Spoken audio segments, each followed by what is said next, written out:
I do train at maximum intensity, but if I see a 50-50 ball, I do not go in. تصريح خطير من النجم الإسباني لامين يامال بعد فوزه أمام منتخب النمسا في كأس العالم يصدم الجميع. شاهد ماذا قال. ولكن قبل أن نبدأ يرجى الإعجاب بهذا الفيديو وتعطير فمكم بذكر الله والصلاة والسلام على رسولنا الكريم، ولا تنسوا كتابة تم في التعليقات. حقق المنتخب الإسباني فوزا كبيرا على منتخب النمسا بثلاثية نظيفة في دور 32 في كأس العالم 2026، مقدما أداء قويا أكد من خلال طموحه الكبير في البطولة. وسيطر منتخب الإسباني على اللقاء ونجحوا في تحقيق 3 نقاط ثمينة، مؤكدا أن المنتخب الإسباني قدم واحدة من أكثر مباريات سيطرة في تاريخ مشاركاته بالمونديال وسيقدم مستقبلا.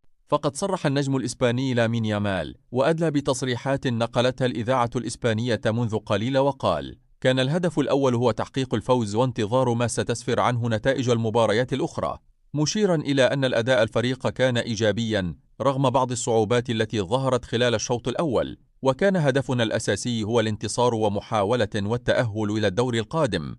أنا سعيد جدا، دخلنا المباراة بهدف واحد وهو التأهل إلى دور 16. أشعر أنني عدت إلى مستواي وأنا جاهز تماما لما هو قادم. وعن عدم تسنيلي في اللقاء، كنت أتمنى التسجيل، لكن الأهم هو تحقيق الفوز. طالما أننا ننتصر فهذا هو الأمر الأكثر أهمية بالنسبة لي. وضاف قائلا: الآن تبدأ البطولة الحقيقية، فإذا خسرت تغادر إلى المنزل، علينا أن نستريح جيدا ونبدأ التفكير في المباراة المقبلة. وأنا ممتن للغاية للحب الذي أتلقاه من الجماهير، فهذا يمنحني دفعة كبيرة ويساعدني كثيرا.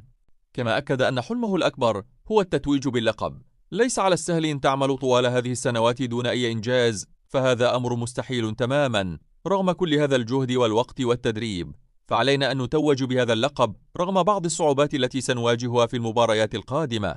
وعن مشاهدة شقيقي وهو يحتفل بتأهل المنتخب، هذا الأمر يسعدني كثيرا أن أراه سعيدا، وأن أرى والدتي تعيش الحياة التي تستحقها. شقيقي بالنسبة لي كأنه ابني وأنا أحبه كثيرا.